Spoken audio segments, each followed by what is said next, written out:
And welcome into the Braves Postcast, part of Locked On Sports Atlanta. I am Grant McAuley. He is Jake Mastroianni, and we're coming to you after kind of a down note for the opening weekend for the Braves, a 6-3 loss to the Reds, and what we thought would be a great pitching matchup between two young pitchers, Ian Anderson, who we know so well, Hunter Greene, making his major league debut, but it was the Reds who had just enough offense, and Hunter Greene and the Reds bullpen did a good job of keeping the Braves bats at bay in a 6-3 victory. So it's a series split. And we're going to tell you all about what happened at Truist Park, run through what happened pretty much this weekend, and get you set for the next series as the Braves will continue their homestand against the Washington Nationals. Before we do all that, though, want to make sure you need to subscribe to the Locked On Braves podcast or postcast as part of Locked On Sports Atlanta. Make sure you hit that subscribe button and click the bell so you'll be notified every time we drop a new episode. And Jake, as we went through the excitement of the weekend, we kind of hit a road bump, if you will, or a speed bump, if you will, for the Braves on Sunday in the person of Hunter Greene, who definitely lived up to the billing. Yeah, he was, and it was exciting. I talked about it, on the postcast last night. I wanted to see what this young kid could do, and he certainly showed out. I do think the Braves adjusted to him, and I'm sure we'll get into that. But it's a series split. Happens a lot in a 4-game series, not the end of the world. The Braves have had worse starts to a regular season, and it's turned out okay. So certainly, nothing to worry about here with the series split against the Reds, especially with all the distractions and everything going on. Yeah, it was Hunter Greene who was really kind of living up to the billing. Meanwhile, some frustration on the other side for the Braves and Ian Anderson, who made his season debut. Not the start he was looking for. We're going to delve all into that starting pitching matchup, kind of pick apart maybe what went wrong for Ian Anderson and what was going right, especially early for Hunter Greene, as well as it was really an opportunistic Reds ball club that put up a 5 spot in the third inning, chased Anderson from the game, and that propelled them to the victory. So let's look at the line score real quick. Reds 2-2 now on the year as they split the 4-game series with the Braves. 6 runs, 7 hits, no errors, 7 men left on base for Cincinnati. Where the Braves, they are now 2-2 as well. 3 runs, 7 hits, no errors, and 5 men left on base. Hunter Greene picks up the win in his major league debut. Ian Anderson on the hook for the loss, and it was Art Warren who nailed down the save for the Reds in a game that lasted 3 hours and 14 minutes, and a crowd of 38,233 were on hand at Truist Park to see it. A couple of home runs for the Braves in this game. Travis d'Arnaud, Matt Olson, a couple of guys we'll be talking about quite a bit. But as you looked at this game, Jake, I think it really kind of boiled down to what wasn't going right. And it started on the mound for Ian Anderson, who just did not seem to have the control and the accuracy that he needed to be able to be what I feel like is kind of when he's at his best is, he's effectively wild. I think that's the word, the phrase. Yeah, that's what Dusty Baker called it in the World Series, right? Mm-hmm. I mean, look, Ian Anderson's a great pitcher, going to be a great pitcher for a while in the big league level. But I had this concern coming into this game. Again, I mentioned at the end of the postcast last night, kind of just a rocky spring training for Ian Anderson. He had one of his starts washed out because of rain. He got kind of roughed up in another one, and then he left his last one early. So I kind of felt like he wasn't, really stretched out, really didn't have a good feeling coming out of spring training. And you could see it today. Obviously, did not have the command or the control with his pitches. Reds hitters did a good job laying off, getting him in trouble early and getting to him. Could have gotten out of that inning. Nick Senzel beat out that double play. That was a huge moment there in that inning as well. But yeah, Ian Anderson just not sharp right now. And I think that just kind of boils over from, again, a little bit of a rocky spring training. He'll get that figured out. Heard Chipper Jones say it during the telecast, talking about the same thing I just mentioned, and said, as long as he gets to October, and he's the guy that we've seen in October the last 2 years, I think we'll be just fine. Yeah, I think you got to be pretty happy with that. Ian Anderson has shown up in the playoffs and pitched some of his best baseball. And it's hard to, I guess, micromanage a series in early April, but there are just things that you would like to see. But as you touched on, with the lockout, the shortened spring training, the fact that Anderson's schedule, I think, got a bit interrupted. He had a minor injury issue as well in his final tune-up for spring training. This was just not where he wants to be yet. Hopefully, he can knock the rust off and come back out the next time around. We'll get into our key performers, key moments of the game.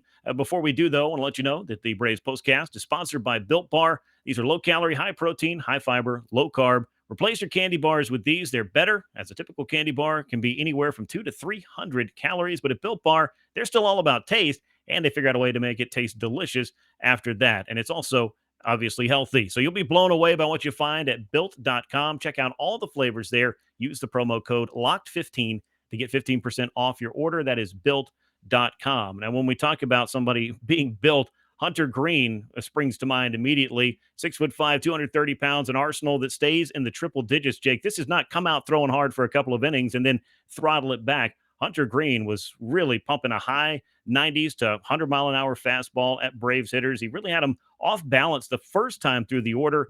Then, as major league hitters tend to, they start to begin discussing things and figuring out ways to crack the code.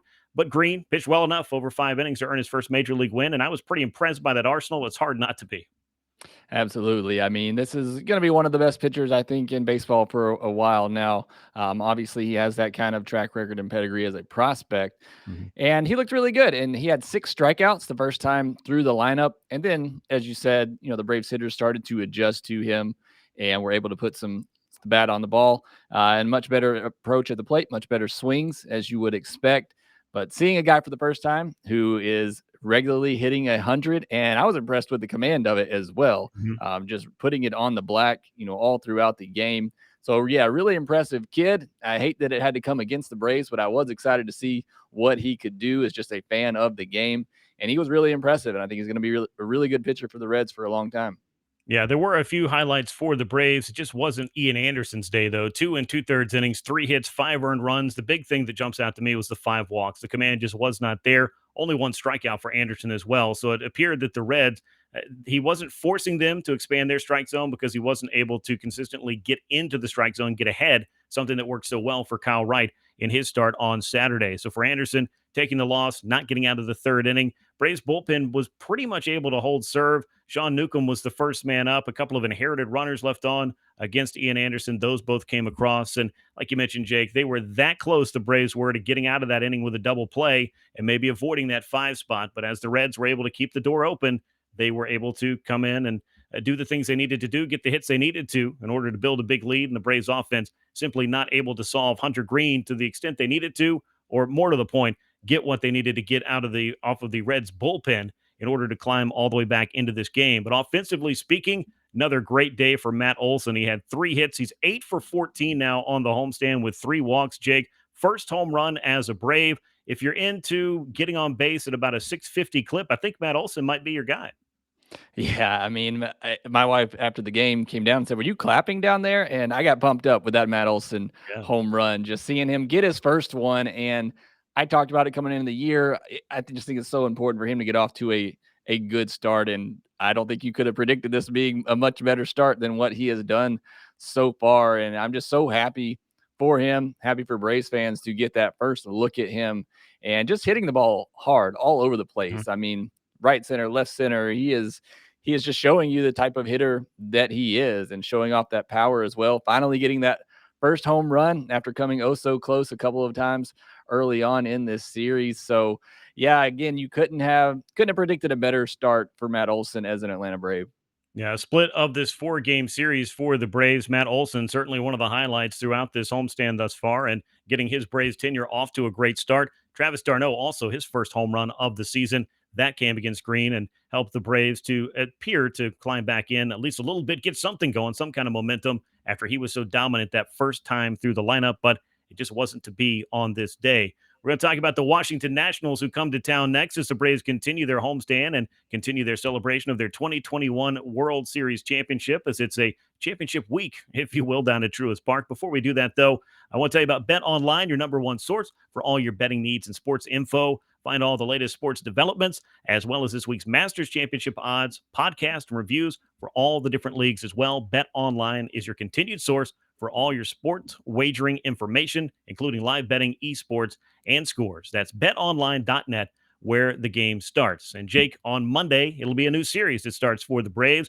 First look at the Washington Nationals, first of many. It'll be Huascar Ynoa on the mound for the Braves against former Atlanta pitcher Anibal Sanchez. What do you look for out of Ynoa so that he can establish himself, hopefully, as somebody they can turn to in rotation this year? Yeah, Noah's a big part of this rotation as well. He and Kyle Wright. Can we see the Noah that we saw for a 12 start stretch last year? Can he continue to keep hitters off balance with that fastball slider mix? That's going to be important for him. And, I think he has the ability to do that, obviously, against a Nationals team that, let's be honest, is not expected to do much, but they have some good hitters in that lineup, Soto and Bell and the likes. But It's another big test for a young Atlanta Braves starter trying to assert themselves in the rotation, trying to grab hold of a spot there with a lot of competition coming up behind them. So I'm looking forward to what Inoue can do. I know he stumbled after the injury last year and then had some more shoulder soreness in the postseason as well that kind of limited him. So I'm looking forward to seeing what he can do and how he can hold down this Nationals lineup. Yeah, an opportunity for him to maybe recapture the magic of the first half in 2021 when he looked like he could be the Braves All-Star representative, or at least one of them, early on in the season when there weren't a lot of bright spots not named Ronald Acuna Jr.